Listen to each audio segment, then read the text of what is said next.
comes grinding to follow me as I stagger onwards. Stagger onwards. I ignore them. If there's anyone watching me from the other side, they have not come out. In front of me yet.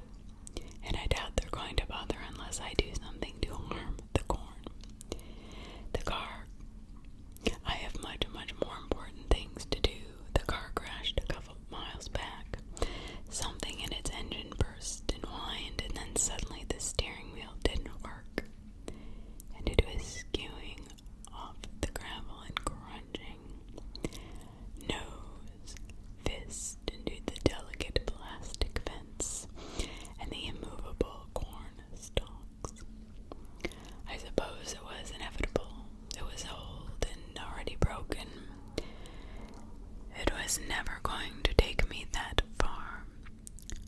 No matter, I'm prepared to walk all the way there if I have to. My shadow stretches out before me on through the bright orange sunset towards where the maintenance road is cut off by the horizon. I follow it, pollen swirling up in dust around my feet, my smile plastered across my face. I saved the pills, don't you worry. That's what matters. They are clutched tightly in my hands, my sweaty fingers squeezing the little orange bottle like a child's mascot plushie. 23 I have left. 23. It's my lucky number. I have counted so very many times.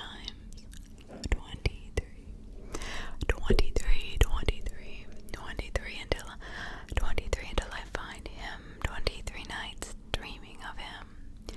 23 mornings waking up grinning, smiling. Its floors and walls twist different every time I try to find my way back. They are white and sleek and clean, adorned with the pictures of things that were important to me once.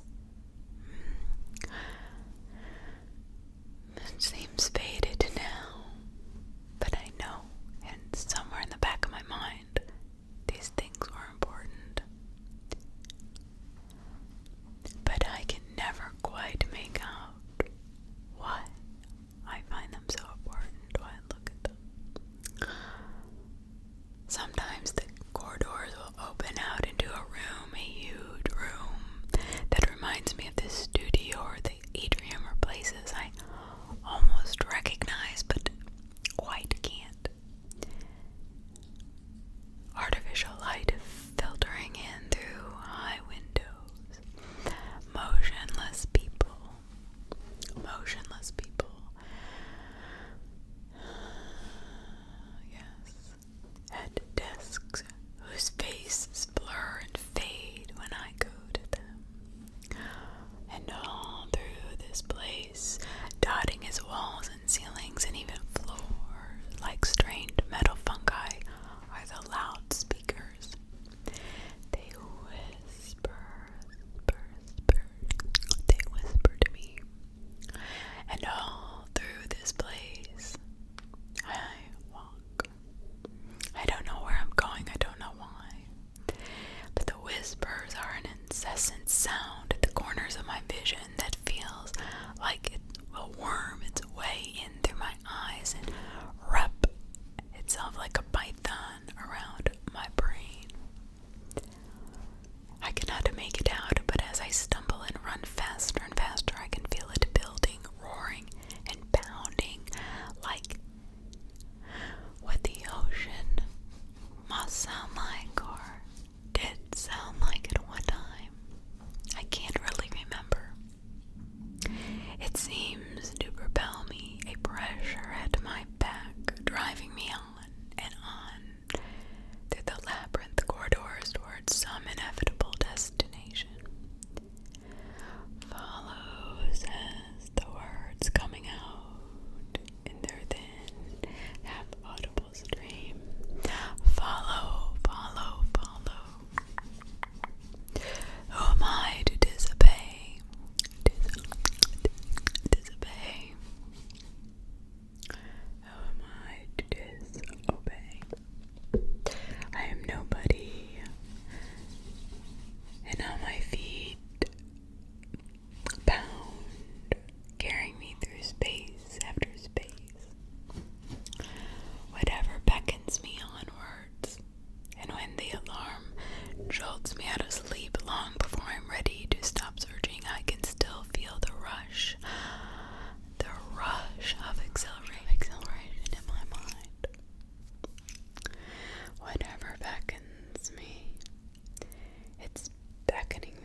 see what it does and why they've issued it to me. They're obligated actually to tell me. And reach up. I shift myself and reach up above me, grunting slightly at the movement. To the touch screen's pallid glow suffuses down from the roof of my little sleeping pod. Opening my update folder, scanning idly through the masses of unread messages within. I sigh, half sitting up again and looking down at the dimly lit meal tray. There's a letter G on the top of the bill, stamped into its hard, thin casing, glittering in the shifting light of the video on the screen.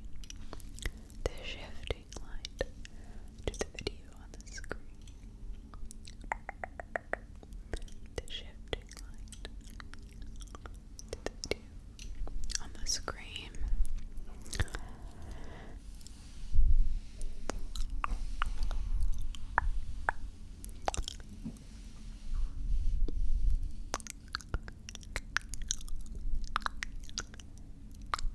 I stare at it for a moment longer, wondering idly what that G stands for. Then I shrug, slipping the little thing under my tongue and wash it down with a sip of the shake. As it slides down my throat, my eyes wander back up to the feed on screen, meaning to make a bit of progress in my eye, an ever-looming engagement quota. But as I scroll through the endless wash of ads and scattered posts, that's my dog snoring. For a 4-pound dog, he snores like a 500-pound man. It's so strange. And I know I say that a lot, but he does. There's an endless wash of ads and scattered posts. My mind wanders, drifting away to times and memories that lay buried in the fragments and pieces in the depths of my mind. Memories of happier times. And happier things. Memories of my childhood, of the distant time before I lived in Van O'Phil building, and my life was more than this little sleeping pod. I don't know what it quite is when it is that I fall asleep, but in my dreams I am young again, following toys and games through the nursery, a smile of uncaring bliss across my face. I follow the whisper, the waves playing against the shore. Follow, follow, follow. Make sure you follow. I run along the beach. My brains imagine seagulls humming like security drones as they fly away into the cloudy sky. The waves whisper at my feet, chlorine blue and foaming with memories. I reach down occasionally to pick one up. My old toy Honda Horton, perhaps. Bedraggled and ruined, his smiling mouth half eaten by time. Or that essay that I'd scored perfectly on. Its shimmering red A+, half eaten by the salt water. My mind keeps trying to spindle away, spiraling farther from reality. But always the whisper of the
swivel seat on a boat, emerging on a long swaying pole from the sea, and sitting on that chair is him. He is dark, quiet, facing away from me into the sky. He sits hunched like a gargoyle, head bowed, arms on his knees, feet braced against the wall beneath him. Over his back is a small cape, and on his head is a black top hat like a TV magician, making his already impressive height seem even greater. He is motionless except for the flap of his faraway cape and the faint sea breeze. He does not see me. He does not acknowledge me. But his voice whispers to me from the waves, "Follow, follow, follow." I kick off my shoes and I obey. The water is warm around me, clear and blue. Lost memories swirling around me like a plastic spill. I can see the seated seabed far below, strange dunes, tinted blue by the water, toys and touchpads and ads and paychecks and memories tumbled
myself on the big wall screen suddenly go dark.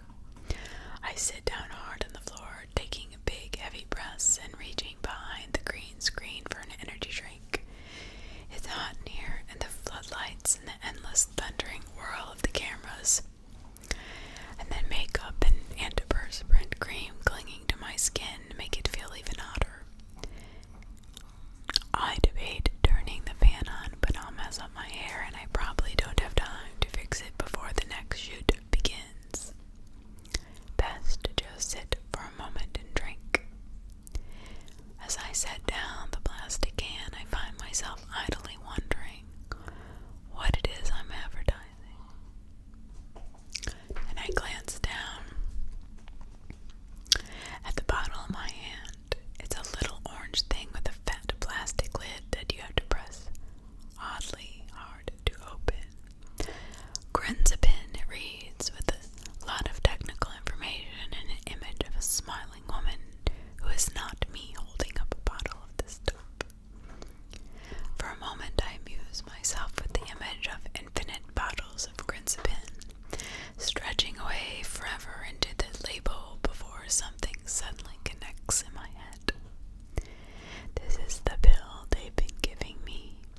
This is that big orange capsule with the capital G inscribed on it.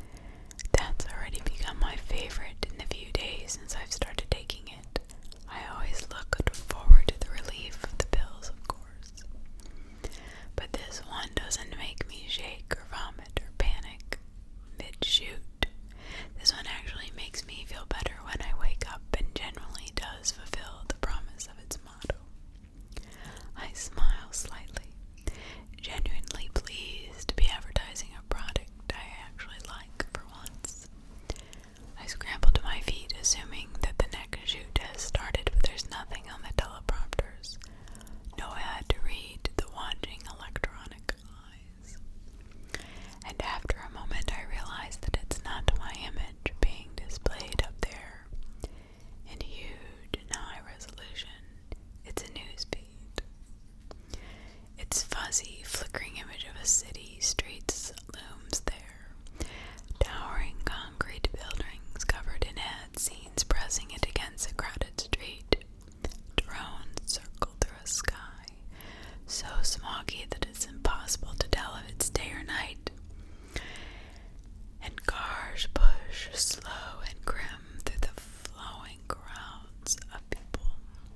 And in almost amongst those people walking down the street with a sheer purpose that makes vehicles and pedestrians alike part the way before him. He is a tall man, dressed in a sharply cut ash gray suit, his short cape fluttering behind him as he walks. His hands are folded behind his back, and his face is hidden beneath the brim of his hat. Oh, a tall, fancy-looking black top hat with an orange band around it. He speaks to no one, acknowledges no one, but around him the pedestrians stare as though they've never seen his like before, and the cars slow and even stop so that their passengers can get a better view. The view cuts again and again, showing him from a street level cams and from the flock of drones that accompany him. He is no celebrity. I would know his face if he were here. And besides, he's not framed like that. He's framed in almost a threatening way, as though his march down his nameless street will lead inevitably to the end of the world. Nervously, I walk off the set, going around behind the camera for a better view. I'm not really supposed to leave the set, not while the cameras are rolling, but something tells me they won't stop me. And besides, there's something hypnotic about this silent news feed, broadcasting itself impossibly on a screen that, as far as I knew, was supposed to be up. There is a crawl text at the bottom of the screen, the words of whatever reporter or news anchor is covering the story.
cried almost.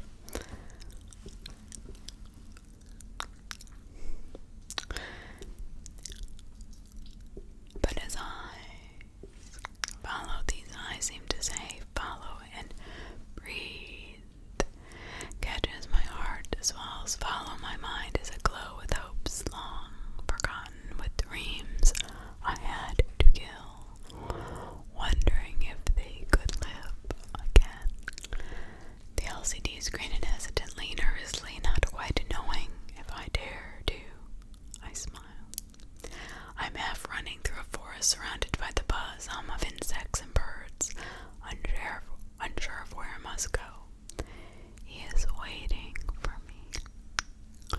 He is waiting for me, I'm sure of that. I can feel him just ahead, sitting on his strange chair, utterly silent as he thinks of things too great for me to comprehend, but I do not know where.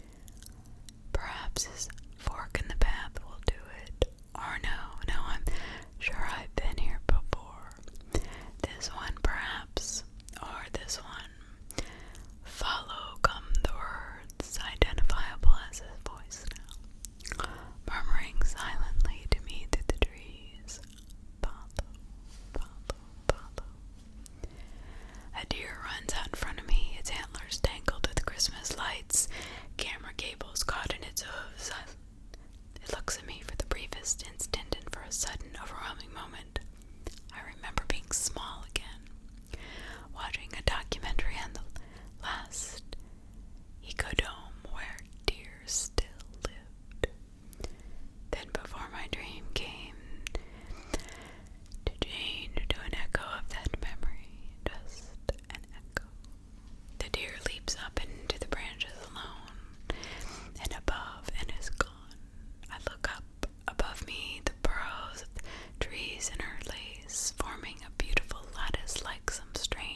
me to a monitor somewhere within.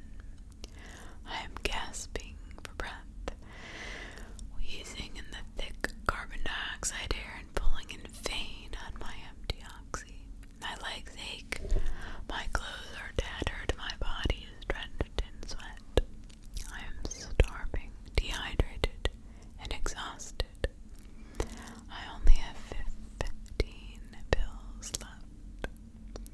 The only thing keeping me moving is the promise of finding him. My dreams have been throbbing with them, my exhaustion letting them leak through into my waking hours, as well as tossing fitful sleep.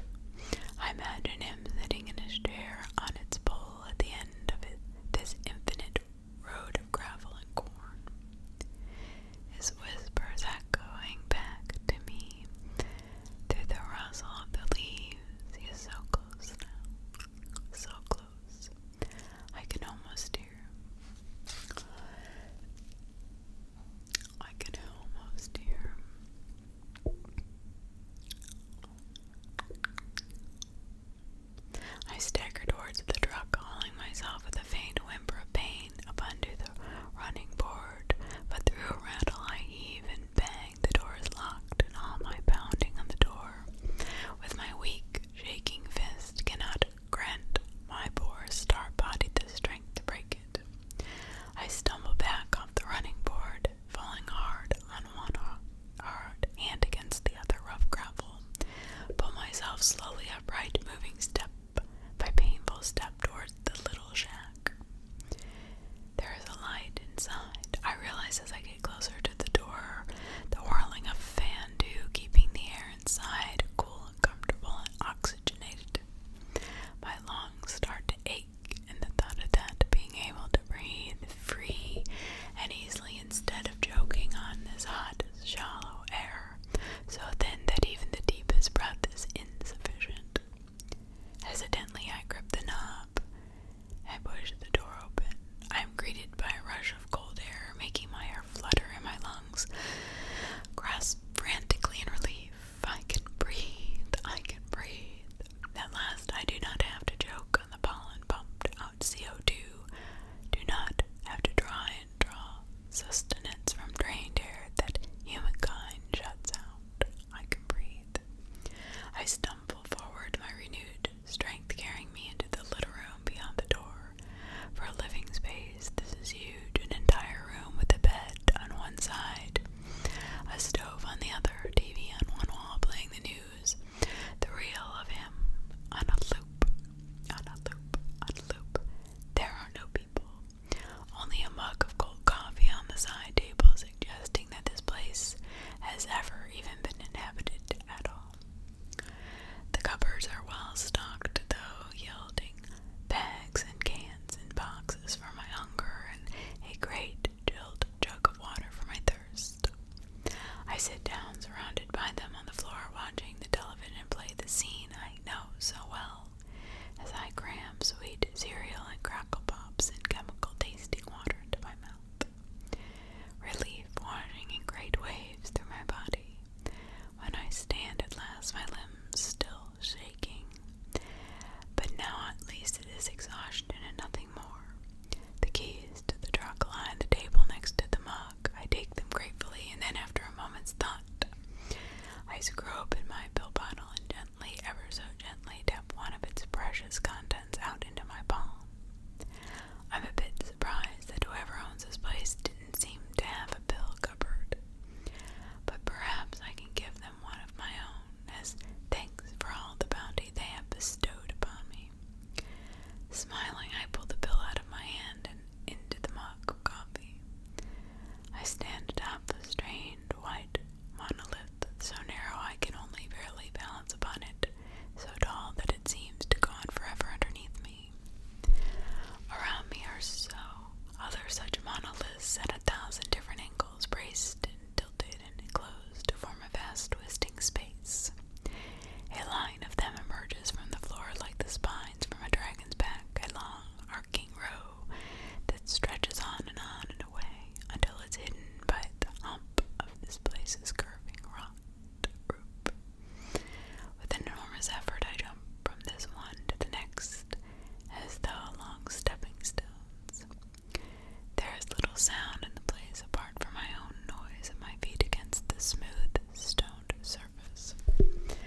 lost my breath as I prepare myself to jump again, but what sound there is taken and amplified by the structure, bouncing again off the monolith's plank.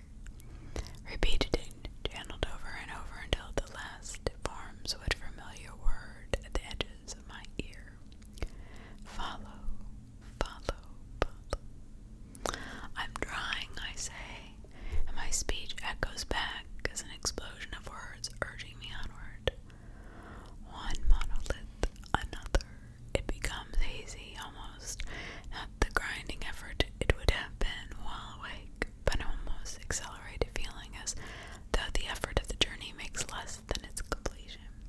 The entirety of this place is identical, but I can feel my heartbeat speeding up, can feel the excitement, the way the words bounce around my head like fluttering birds. I'm getting closer, and then suddenly a leap carries me into a monolith short enough to make out the space beyond the curve of the roof, and I see him. He sits atop his chair where the last monolith should be a loop. Uncaring, his back turned to me, the bowl is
as though my heart will burst. My smile is so wide, I think my chest will break.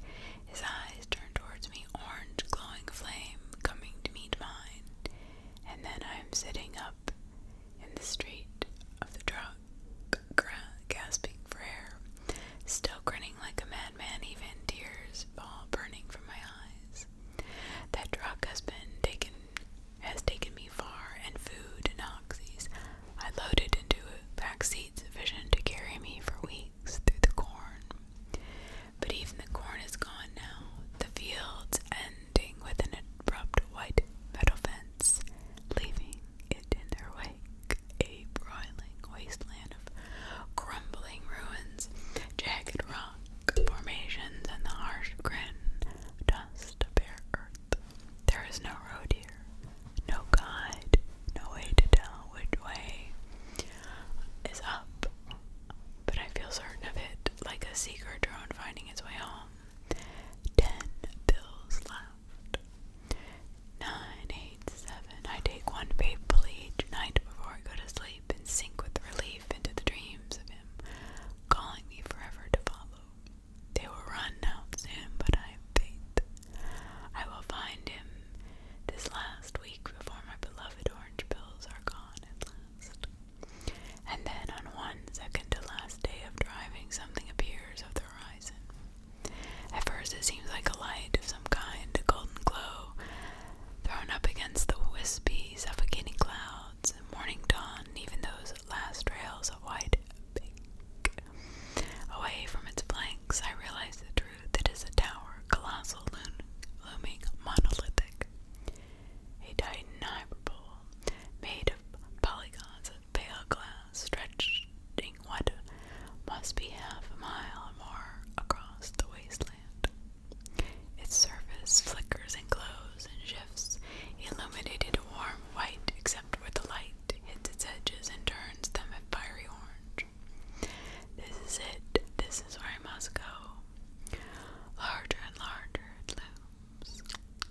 By the time I step out of the truck and thud of metal doors, its gargantuan form is mesmeric, a curved flank sloping away.